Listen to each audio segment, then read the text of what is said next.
육아기 근로시간 단축 제도는 육아기의 부모가 자녀를 양육하기 위해 근로시간 단축을 요구할 때 사업주가 이를 허용할 수 있도록 하는 제도입니다. 어린 자녀를 둔 부모들이 일가정 양립을 위한 시간을 확보할 수 있도록 지원하는 것으로 최근 저출생 반전을 위한 대책 중의 하나입니다.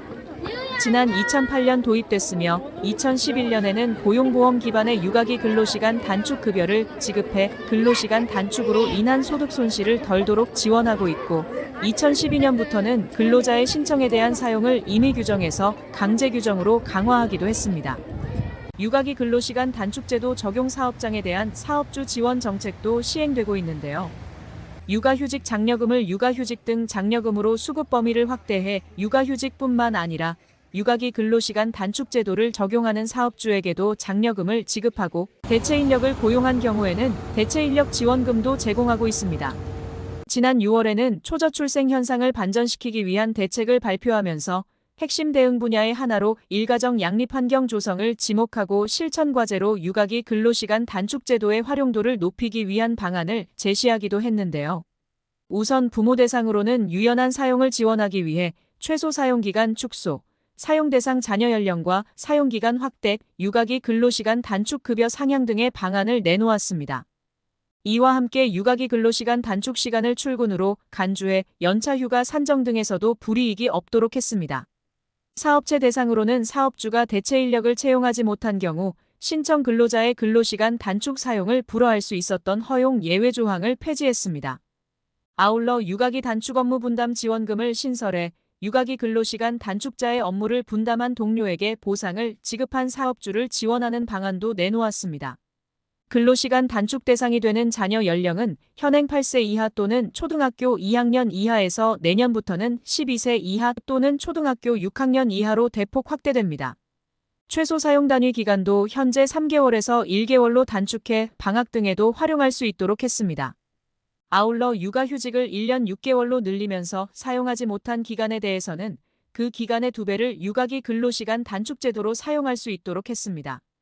이처럼 정부가 육아 지원 정책을 강화하면서 육아기 근로시간 단축과 관련된 여러 대책을 내놓고 있지만 인사 담당자 10명 중 3명이 관련 제도에 대해 잘 모를 정도로 활용도는 매우 낮은 상황입니다. 특히 사업체 규모가 적을수록 이런 경향이 심해 현장에서보다 실효성을 높일 수 있도록 제도 보완이 필요하다는 지적입니다. 육아정책연구소의 육아기 근로시간 단축제도 활성화 과제 보고서에 따르면 육아기 근로시간 단축제도 이용자 수는 2023년 기준 23,000명 수준입니다.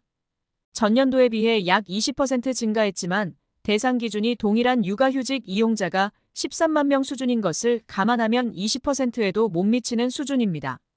성별로 봐도 육아휴직 이용자가 여성 72.0%, 남성 28.0% 비율이지만 육아기 근로시간 단축제도 이용자는 여성 89.6%이고 남성은 10.4%에 불과합니다. 제도에 대해서도 알지 못하는 경우가 많습니다. 8세, 그러니까 초등학교 2학년 이하 자녀를 둔 취업자 부모 대상 조사를 보면 육아휴직이나 출산 전 후휴가, 배우자 출산 휴가제도 등 다른 제도에 대한 인지도 비중은 약 90%이지만 육아기 근로시간 단축 제도는 67.2%로 상대적으로 매우 낮은 편입니다. 사업체 인사 담당자 중에서도 30%는 이 제도를 모른다고 응답할 정도입니다. 100인 이상 사업체는 모른다는 응답이 없었지만 100인 미만은 10.4%, 30인 미만 27.3%, 10인 미만의 소규모 사업장은 35.3%가 모른다고 답했습니다. 사업체 규모가 적을수록 제도에 대해서도 잘 모르고 있는 것입니다. 이용자가 차별을 겪은 사례도 많았습니다. 육아기 근로시간 단축 제도는 법정 보장 제도이지만 이용 부모의 37.6%가 신청 시 직장의 거부나 압박에 어려움이 있다고 답했습니다.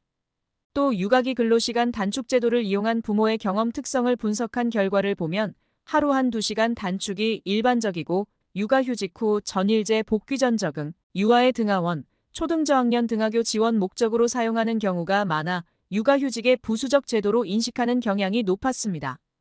이에 보고서를 작성한 조미라 육아정책연구소 부연구위원은 제도 인지율 제고와 인식 개선을 위한 대대적인 홍보가 요구된다며 이용 대상 근로자뿐만 아니라 동료 기업의 담당자와 사업주 그리고 일반 대중들을 상대로 다층적이고 다각적인 관리 지원과 교육 홍보가 필요하다고 주장합니다.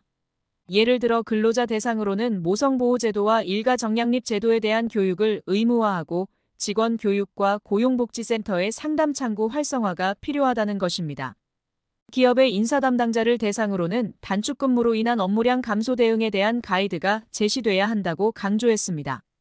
대체 인력 확보, 부서 내 또는 부서 간 업무량 조정, 직무 간 형평성 고려, 동료 간 업무 분담 시 인센티브 지급 등에 대한 전문성 향상과 애로사항 해결을 위한 교육 상담이 필요하다는 것입니다.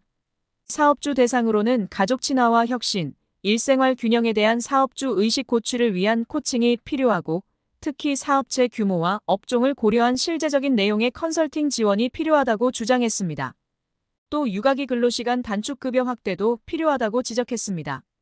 정부는 부모 대상 육아기 근로시간 단축급여 확대를 위해 기존 매주 최초 5시간까지만 통상임금의 100%를 지원하던 것을 10시간까지 하는 방안을 발표한 바 있습니다. 조부연 의원은 급여 산정의 기준이 되는 통상임금은 상한액 설정이 돼 있어 주당 최초 10시간 단축분에 대해서는 최대 200만 원, 나머지 단축분에 대해서는 최대 150만 원으로 설정해 급여를 산정하게 된다며 소득 손실을 적절하게 만회하기 위해 정규직의 통상임금 수준을 고려해 통상임금 상한액을 높일 것을 제안했습니다. 무엇보다 육아기 근로시간 단축제도를 사용하는 근로자에 대한 사업주의 불리한 처우를 방지해야 한다고 주장했습니다. 조부연 의원은 현행도 사업주의 불허나 불리한 처우에 대해 소송의 절차 외에도 시정을 신청할 수 있는 방법이 있지만 문제를 제기하는 근로자들은 많지 않다며 사업주의 불리한 처우에 대응한 시정과 구제 신청 경로에 대해 적극적으로 알릴 필요가 있다고 강조했습니다. 지금까지 월화TV였습니다.